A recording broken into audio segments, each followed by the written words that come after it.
But so how do you sort of dissect moving around the importance of the World Cup qualifiers and I guess selections while you're looking ahead to? I think the most important thing now for us is to qualify for the World Cup. So the draw is done before yesterday, I think it was, or Monday. So for AFCON, we know our opponents, so we can start working on that. But it's still time, it's still 11 months, so there's a lot of things happening during the next 11 months. So for us, the most important thing now is to focus on the World Cup qualifiers. So we played 2 games in March, 2 in September, 2 in October. So and then after that, it's plenty of time to start focus on AFCON. So again, certainly now the first 2 games in March against Lesotho and in Benin are maybe or can be key games. If we can win those 2 games and have 6 points, I think we can make a big step to qualify. So again, AFCON now is far away. All focus is on the World Cup qualifiers. Coach Simon Burke from the SABC. The 2 opponents that you faced in March, nipping at your heels in the log table, have proven to be both handfuls, gotten eye-opening results in their qualification. To face them in consecutive matches, this is going to be quite a task. That proves again how difficult qualifying for World Cup is here in Africa. When you see our group, okay, you have Nigeria, the top team in Africa, and all the rest, with all respect, you can tell that those are top teams. But it's so difficult to play against those teams, and certainly with Zimbabwe and Lesotho in our group, they are neighbors. And you know what happens when neighbors playing together, the teams who are playing against us, they want to win against us. It's for them an important game, more important that they play against Nigeria or against Benin. So therefore, there are very difficult games. So starting with Lesotho, we are playing here in South Africa. So okay, this is a must-win. And then Benin is maybe stronger than everyone thinks. And certainly there, when you have to, they are playing in Ivory Coast. So we have good experiences in Ivory Coast, so we can be a little bit optimistic. But again, very difficult games in March, and all the others who will follow. There is no easy game in qualifiers for World Cup. So let's focus now, what I said already a few minutes ago, to those 2 games and try to win them. It will be difficult, but it's possible. The turnaround time between Lesotho and Benin, and also the travel in between, that's going to be tricky. Have you mapped that out? Is there a plan in place to take care of all the events? I think we SAFA evaluated in doing trips to other countries. Before, it was a nightmare every time. you have to travel 15, 16, 18 hours before you arrived on destination. Now the last times we always had charters, and that helps a lot. You can fly direct to the country you need to go. So I expect that we should have a direct flight to Ivory Coast when we go to play the game into Benin, and that is a big difference also for recuperation. If you have to, the day after the game or 2 days after the game, doing a trip of, again, I don't know how many hours, then it's not good or ideal for starting the second game. So in that, on that level, SAFA made a big step and tried always for important games to have a charter. So I expect also to go to Ivory Coast in the charter. Sorry, Coach. Only from SAFA TV. Can you talk to us about the squad rotation and preparation in broad terms, please? For both AFCON and for the World Cup. Well, honestly, for me, the preparation for AFCON is so far away that I'm not really focused on that. But I think it will be a little bit the same like last AFCON. That we can go somewhere for a week together, like we did in Stellenbosch for the last AFCON, to prepare it. And yes, I hope also, and this is something we have to discuss with PSL, that they don't do what they did last time, to play a last game 2-3 days before the preparation for AFCON start. So I hope now that they give us 1 week more, so that we can first of all give the players some days off, that they can recuperate, and then that we can start on our preparation for AFCON. And maybe some people will say now, yes, but you saw last time you were a bronze medal, but you don't have to talk like that. It's very important. And certainly for players for Sundowns, Pirates also, and maybe other teams who are playing Confederation or Champions League games, that have some rest before you start the preparation for national team. For AFCON, it's not 2 qualifying games. No, it's AFCON. So I hope that PSL will be a little bit more positive on that, and that they will give us a little bit more time to give some players, or the international players, some days off with the family before they start the preparation for AFCON. Talking about the qualifiers matches, what can the fans expect? You do a fantastic job in Qatar and in Bloem and in Cape Town. What can fans expect? For what? For fans, what can the fans expect? I'm just mentioning the wonderful... No, you know, I don't think we have to go far away. Huh? There are, because for the last AFCON we wanted to go to Tux, because we have good experiences there. But yes, we were too late to make reservations. So now I think we have to do that already. So I think we played on Monday, the 22nd, our first game against Angola. Yes, Angola, I think. First game, yes, for AFCON. So the 22nd, so let's hope that we can start around 10, 12 December for preparation. And that, 1 week before the PSL competition stops. And that should be very good. Coach, just a word on sort of Sundowns and Pirates continuing in the CAF Champions League. Does that make you happy in that the players themselves get to adapt more in playing in conditions? You know, it was one of the reasons that we did it so well in AFCON last time. Because the team was match 6-7 players of Sundowns, but they had the experience of the Champions League. So I think it was a reason, one of the reasons also why we went so well in AFCON.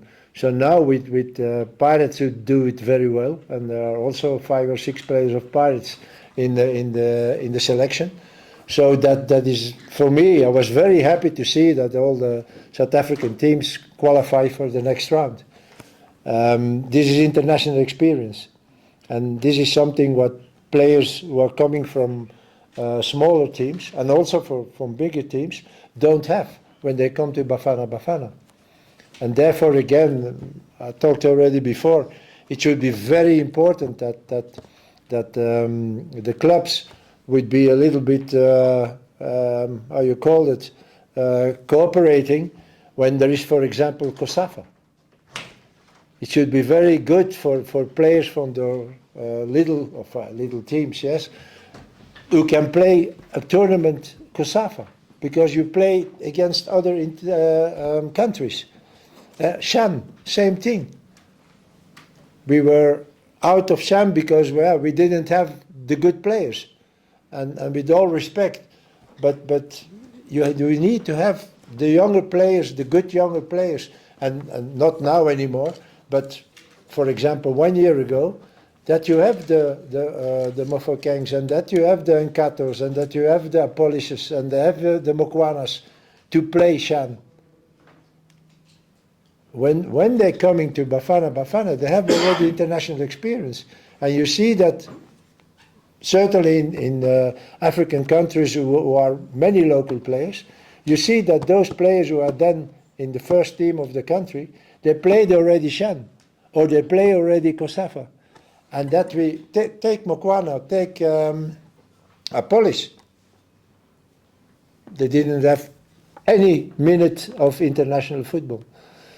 And therefore it should be very, very interesting and very good for Bafana Bafana to put all those players already in the tournaments like Chan, like COSAFA, to have that international experience. But again, I'm very happy now that and Stellenbosch and Pirates and Sundowns are one round further than before. It was only Sundowns.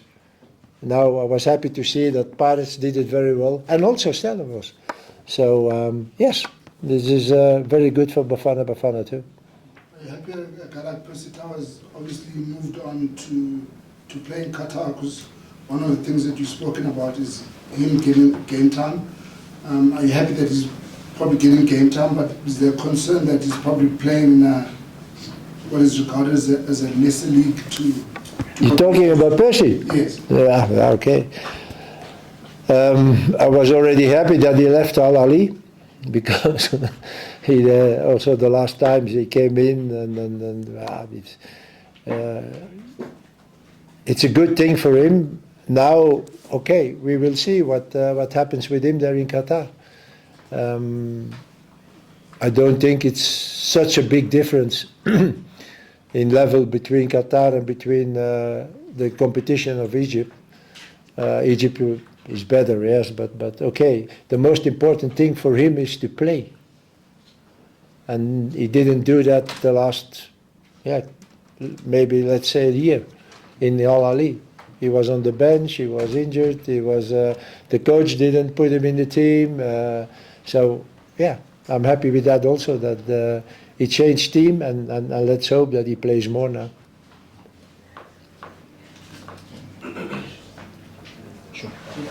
Coach, are you hoping to have a consistent group that you sort of run with from the qualifiers into sort of AFCON? I mean, a group that will sort of be in sync, especially now in the December phase. You know, it's very important, and that's something we worked on from the moment I was here. To have a consistent group, and not always to have change. Oh yes, this one. Oh no, this is not enough. Oh, maybe we try this one.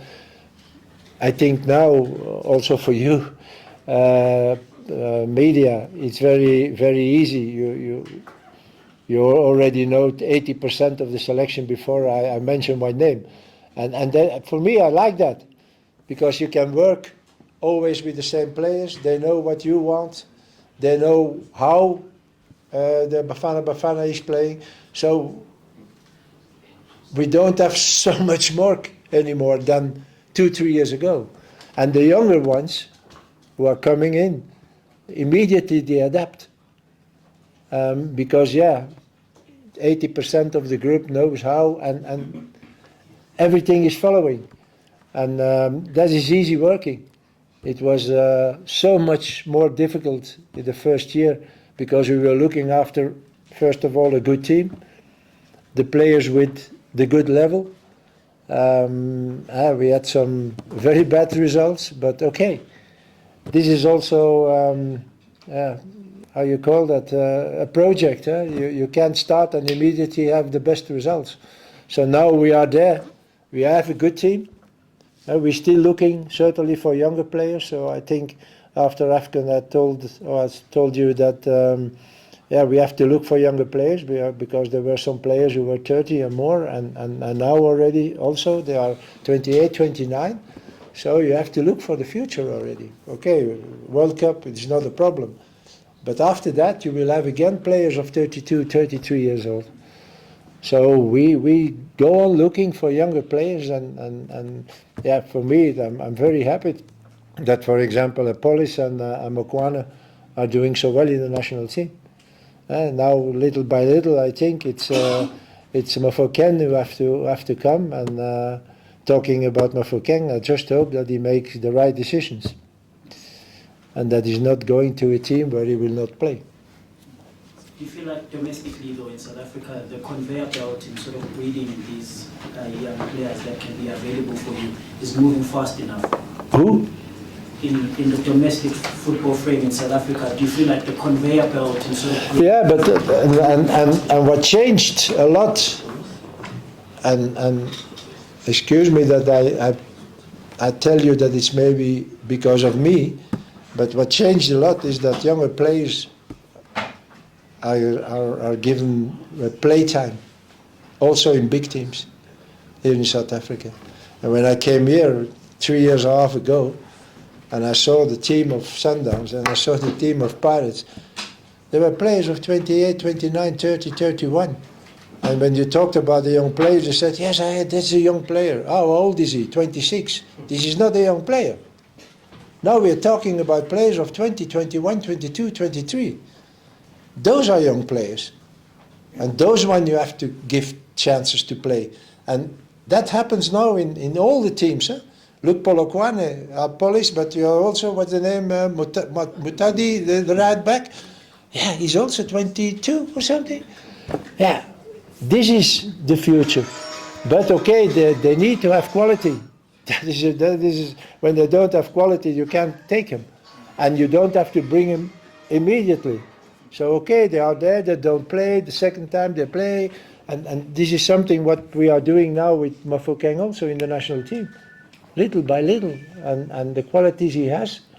But again, when I see all the things around him, and Barcelona and Rangers, and I'm a little bit afraid. And I just hope that the people around him make the choice of the best sportive solution and not the best financial solution. Would you put in a word with him as well? You know, I just can tell him, but I don't think that I have that influence than the people around him. Okay, his parents, I think they will the best for him, that's for sure. But there's another guy who wants to win a lot of money also, and that's the problem, I think. But okay, let's hope. Maybe I talk too soon now about that, but we will see. I think in June, I think Rele will not be a player of Pirates anymore. But the good choice is very important, yes. Coach, having worked with Rele in a couple of camps now, you've seen him in front of you, you've trained him and things like that. Do you think in terms of his physical stature and his intensity that he can go to Europe and easily adapt? Yeah. Yes, I think, and that I said it the first year when he came in the team, because immediately there was a lot of interest about him, and I said it to him also. I said, look, just stay 1 year more. You play Champions League with Pirates. Hey, you will have experience also the PSL. It's too soon now to go. So and that was already a good choice he made, to stay in Pirates. And now, what I said, he has to make the choice playing. And maybe not immediately, okay, if we talk about Barcelona, he can go in 2-3 years in Barcelona too. And he will be more stronger than now. Mofokeng, and everybody likes him, and he's a nice guy, and he has a lot of talent. But the day he comes to in Barcelona, he's just Mofokeng. So this is the most important thing. And when Barcelona but because it will be for the second team, and they are playing in second division in Spain. It's a high level. Okay, even when I'm not really happy when he should go, but when you talk about the Rangers, what is really going to do in the Scottish competition, where the ball is in the air, and when you have the ball that they kill you? He will not play there. He will not play there, even with the talent he has. This is not the style of football for Rele. And that is what I mean when making the good choice for him.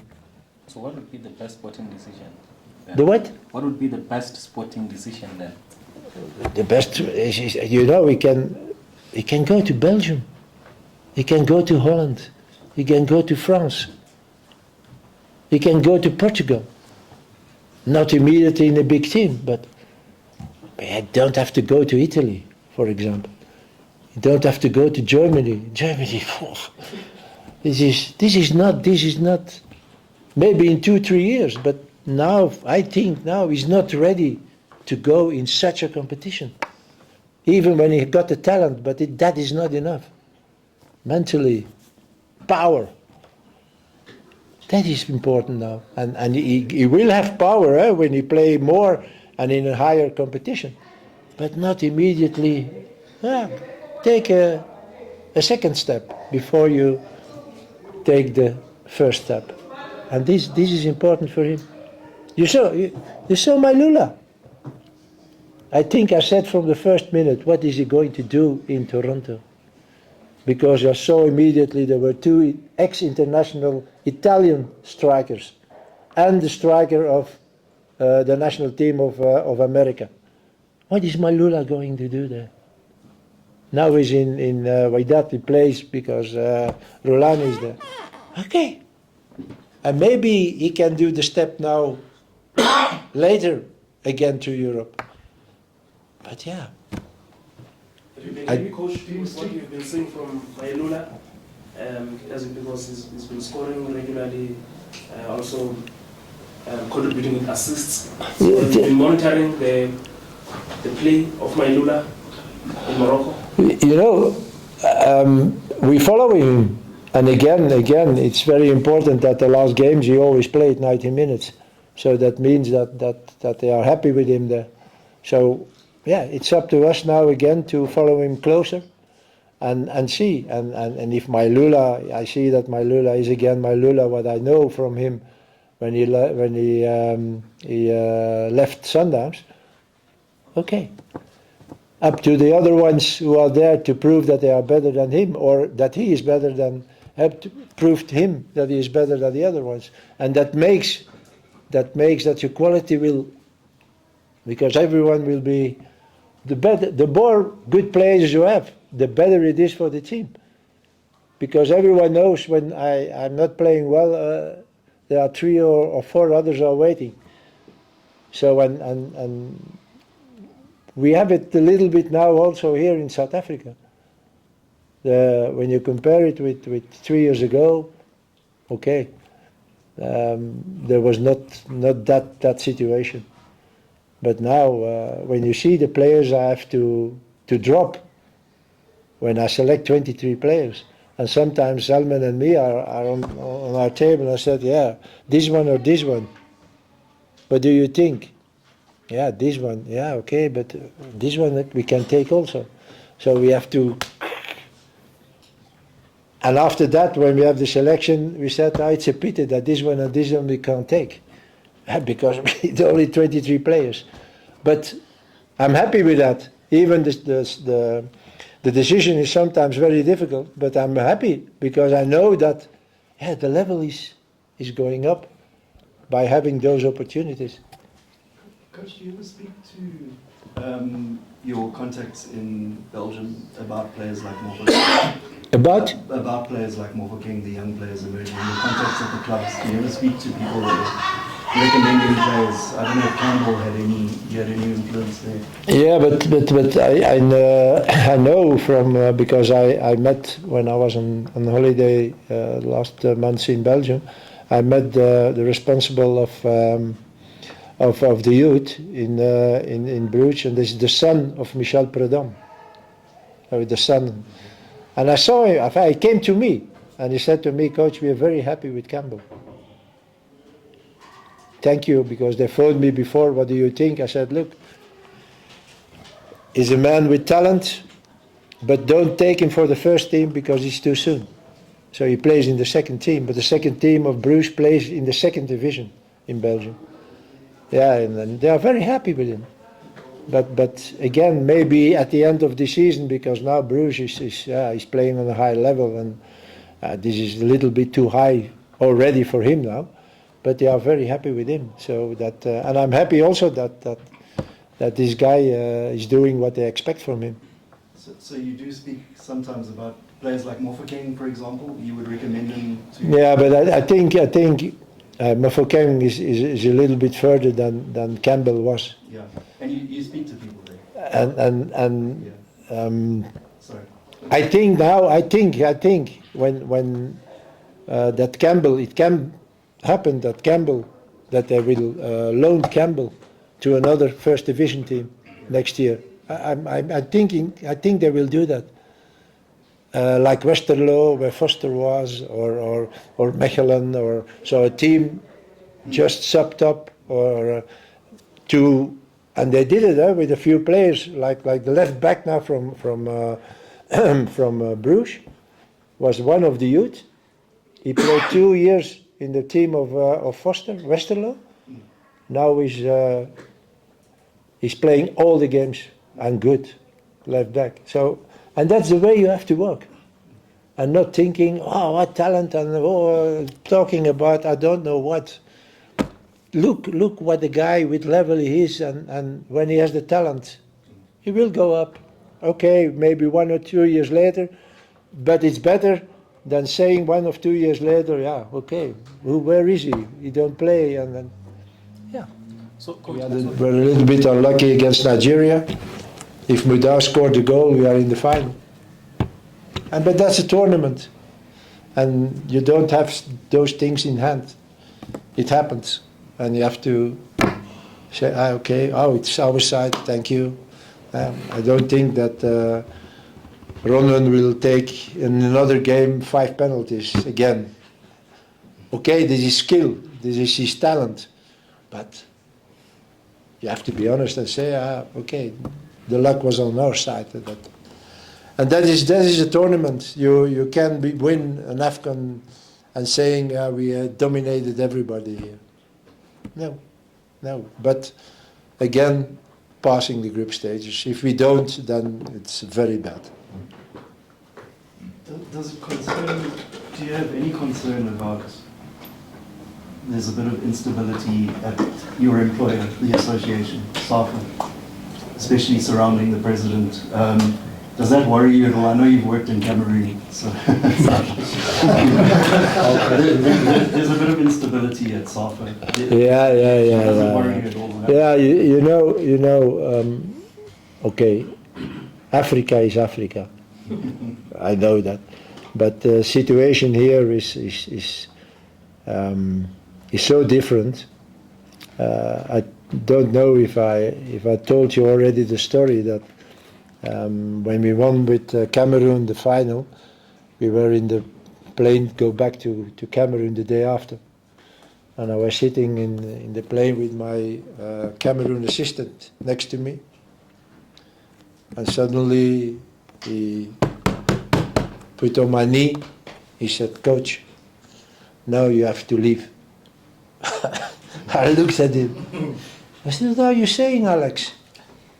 I said, "We are still playing the Confederation Cup," because it was a year later was the World Cup in Russia. I said, "We are African champion. We are playing Confederation Cup. We can still qualify for World Cup. And now you tell me that I have to leave." He said, "Coach, believe me, leave now, because now your problems will start." And I didn't believe him. I said, come on, what problems? 3 months later, we played a friendly game against Tunisia and Guinea in Belgium. Big trouble. Big trouble. 2 months later, we were, before a game, I think it was qualified for Morocco, against Morocco for World Cup, or I don't know anymore, fast. We were in the hotel watching a sport program on television with the staff. We were talking, and there is a guy, the guest, and they were talking about the national team, and suddenly this guy said, I know that the coach, the team manager, and the doctor, they are asking 5,000 euro to a player to come to the national team and 10,000 if he wants to play on television. And we were looking at each other. What's that? The doctor and the team manager, they were angry. They went to court. So the guy of the program, he got a fine. The program was off the television. But every time I felt when there was a press conference that the journalists still believed that it was true. And then it started. Trouble. Okay, not qualified for World Cup. Up, finished. That cannot, okay, can happen in every country, but that cannot happen here. And you know, and it should be totally normal that if we don't qualify for a World Cup, that after AFCON I stop. Why should I go on till June then? This is, I think, a total normal decision then. But yeah, if and what I expect, if we qualify for World Cup, you still see me for more than a year now. So, and I'm happy with that. I really, it's also for me a big ambition to be. I was there as a player on the World Cup, but I really want to be there also, and then stop my career because I will be 74 next year. I think it's a very nice moment to end my career. So let's hope we can achieve it. Obviously, you want to win all 6 matches, and that will get you to the World Cup. But do you have a points total in your head that you think will get you top of the group, which will qualify? Is there an amount of points you think you need to qualify in terms of this group? No, I don't think so. You know, I think we have to be realistic. If tomorrow South Africa qualify for World Cup, we don't have to talk about quarterfinals and semifinals and. But I think if we go to the World Cup, we need to have the ambition, what I told also for AFCON, to pass the group stages, and then you play against Argentina or a big team, Brazil, and you go home. My question's about this qualifying group. How many points do you think you need to win this? Oh, here, how many points? Yeah. Oh, we have now 7. So I count 6 is 13, and then there is still 4 games, 12 points. I think if you have 16, 17 points, you are qualified. Coach, what do you think of Nigeria appointing Eric Chelle as the new head coach?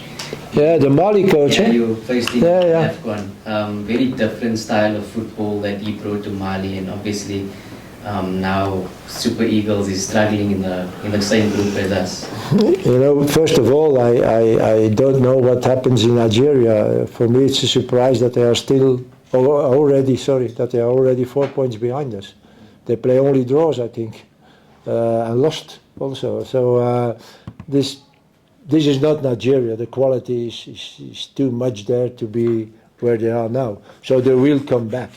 They will come back. But they are 4 points behind us. So they have to win twice more than we to pass over us. And the rest, we started with it. Lesotho, Benin, Rwanda, Mozambique. You have to play those games. It's not before, okay, today we win. No. And they are still in the running too. all the teams are still in the running. So therefore, again, maybe in 2 months, it can be a key month, and maybe it will be a little bit more clear after that, saying, okay, for example, Rwanda is out. They will not. So again, important to win the 2 games. Does it make it you happier or easier in that in this next qualifiers you're likely to only go to Benin away? Because Lesotho plays their home games in South Africa, same as Zimbabwe. Yeah, but we played against Zimbabwe last year in June. We have to, but okay, I have to be honest. Yeah, it's how you call that, a privilege? No, Yeah. to play your away games at home. Yeah, this is a privilege. But okay, after Morocco, why not South Africa once? Eh? Morocco plays already 6 years, not an out game. They all play all the games in Morocco. So, but I talked already about that. CAF has to stop with that, because it's not a correct competition. And I know when you don't have the money to have a stadium conform rules, but if tomorrow, I'm sure if tomorrow CAF say, okay guys, in 5 years, when you don't have a stadium conform the rules, you're out. You will see. Everyone will have a stadium. Everyone. Everyone. But now, nobody moves, and you see, okay, we are now on the good side. We play against Zimbabwe, we play against Lesotho, in South Africa, an out game. Yeah, but this is not correct. It's not correct to the other teams. It's not correct. But yeah. And you can't stop that by saying, okay, if that period, in 3 years you don't have it, okay, out. You don't play qualifiers for World Cup, you don't play qualifiers for AFCON anymore, and you will see everyone will have a stadium. See what happened in Rwanda? We have to play there on I don't know what. Yeah, 6 months later they have a new stadium.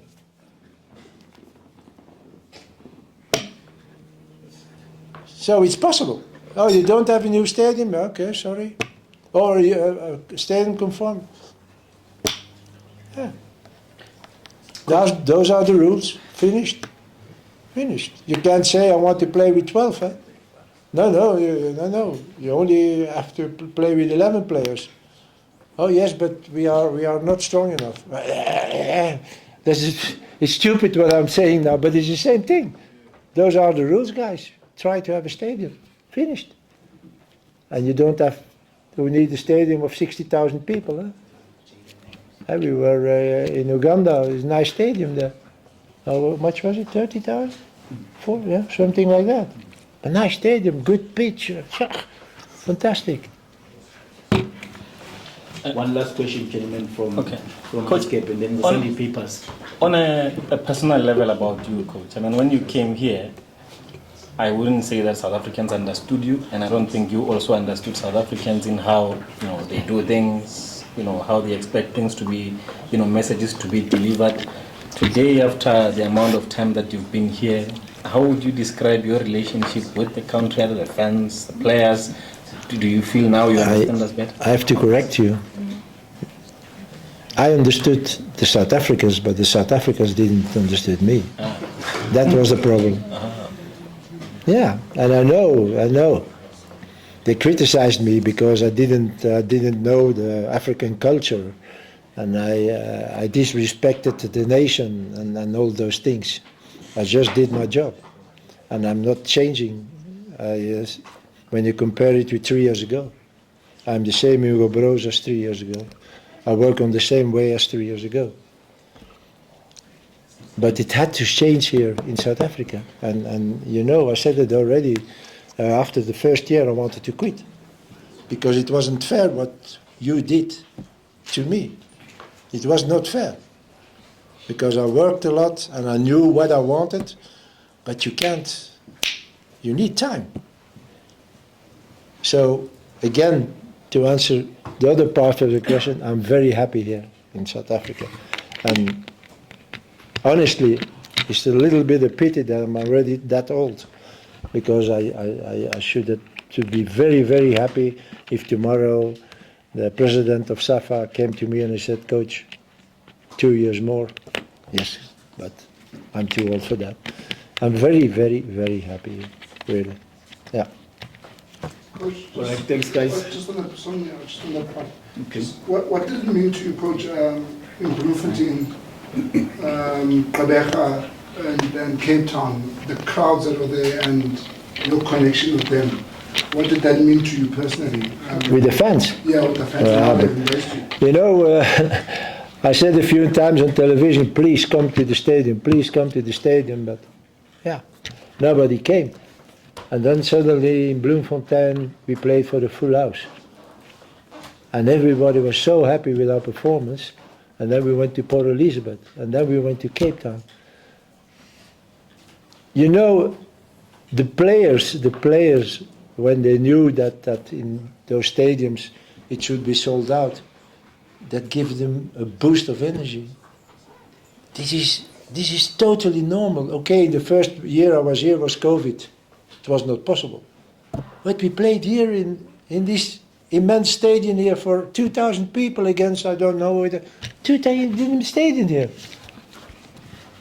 It's to become depressive. You come out of the dressing room and you see, what's that? When we came out of a dressing room in Cape Town or in Bloemfontein or in Port Elizabeth, we got a kick of a boost of, come on! And there were moments, like for example against Zimbabwe, the first half, we had a few problems. But then the crowd is shouting and singing and up, that gives you energy. So let's hope that we go on now and that all the home games we play here, that also if it's say Lesotho or Benin or Nigeria or whatever, that the crowd is still there. Because we need that. We need that. If we should play against Lesotho again for 5,000 people, come on. Yeah, come on. Come and support us and shout and sing and you see what a great ball it was. Or I said it in English after the game. Everybody happy, singing. Yeah, it's fantastic. Those are the things you do it for as a player and as a coach. Those are the things you do it for. To see the people happy and to win the game, yeah, but when you feel the support of the people, yeah, you can do more. You can do more. So very happy with that.